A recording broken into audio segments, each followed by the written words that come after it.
Madame Pujol, je mange beaucoup, mais je ne vomis pas. Est-ce que ça veut dire que du coup, je suis pas boulimique? Merci Emma. Cette question est très importante. Il y a vraiment la croyance que souffrir de boulimie nerveuse, c'est automatiquement vomir.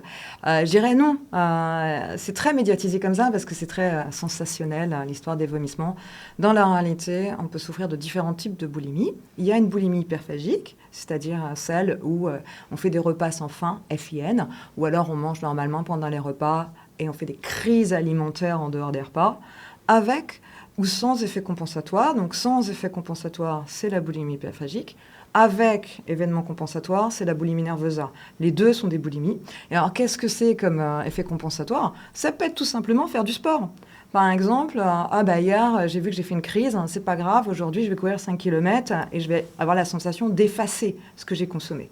Donc à partir du moment où vous avez l'impression de faire des crises alimentaires, que vous avez l'impression de perdre le contrôle complètement, et surtout que vous en souffrez, je dirais là, cherchez pas à mettre une étiquette ou un nom.